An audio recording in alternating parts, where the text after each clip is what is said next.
नमस्कार दोस्तों, स्वागत है आप सबका मेरे चैनल कथा डिलाइट पर। आज हम श्राद्ध पर्व की पौराणिक कथा को सुनेंगे। शास्त्रों में वर्णित श्राद्ध पर्व की पौराणिक कथा के अनुसार जोगे तथा भोगे दो भाई थे। दोनों अलग अलग रहते थे। जोगे धनी था और भोगे निर्धन। दोनों में परस्पर बड़ा प्रेम था। जोगे की पत्नी को धन का अभिमान था, किंतु भोगे की पत्नी बड़ी सरल हृदय थी। प्रीत पक्ष आने पर जोगे की पत्नी ने उससे पितरों का श्राद्ध करने के लिए कहा, तो जोगे इसे व्यर्थ का कार्य समझकर टालने की चेष्टा करने लगा। किंतु उसकी पत्नी समझती थी कि यदि ऐसा नहीं करेंगे तो लोग बातें बनाएंगे।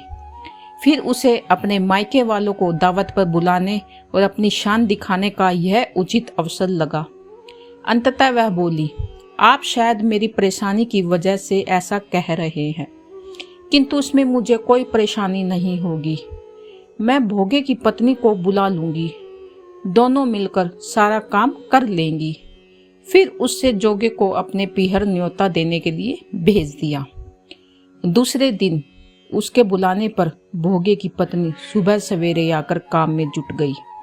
उसने रसोई तैयार की, अनेक पकवान बनाए, फिर सभी काम निपटाकर अपने घर आ गई। आखिर उसे भी तो पितरों का श्राद्ध तर्पण करना था। इस अवसर पर न तो जोगे की पत्नी ने उसे रोका, न वह रुकी। शीघ्र ही दोपहर हो गई। पितर भूमि पर उतरे। जोगे भोगे के पितर पहले जोगे के यहाँ गए तो क्या देखते हैं कि उसके ससुराल वाले वहां भोजन पर जुटे हुए हैं। निराश होकर वे भोगे के यहाँ गए। वहां क्या था, मात्र पितरों के नाम पर अगियारी देगी गई थी। पितरों ने उसकी राख चाटी और भूखे ही नदी के तट पर जा पहुंचे। थोड़ी देर में सारे पितर इकट्ठे हो गए और अपने अपने यहाँ के श्राद्धों की बड़ाई करने लगे। जोगे भोगे के पितरों ने भी अपनी आप बीती सुनाई।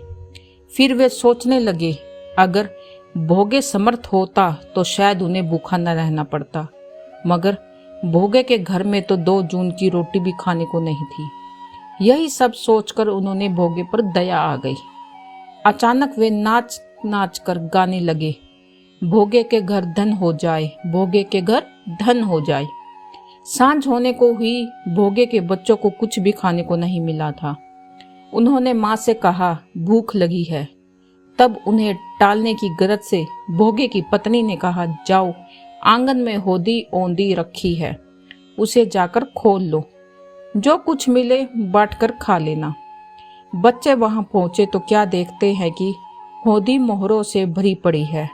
वे दौड़े दौड़े माँ के पास पहुंचे और उसे सारी बातें बताई। आंगन में आकर भोगे की पत्नी ने यह सब कुछ देखा तो वह भी हैरान रह गई। इस प्रकार भोगे भी धनी हो गया, मगर धन पाकर वह घमंडी नहीं हुआ। दूसरे साल का प्रीत पक्ष आया। श्राद्ध के दिन भोगे की स्त्री ने 56 प्रकार के व्यंजन बनाए। ब्राह्मणों को बुलाकर श्राद्ध किया, भोजन कराया, दक्षिणा दी। जेठ जेठानी को सोने चांदी के बर्तनों में भोजन कराया। इससे पितर बड़े प्रसन्न तथा तृप्त हुए। धन्यवाद।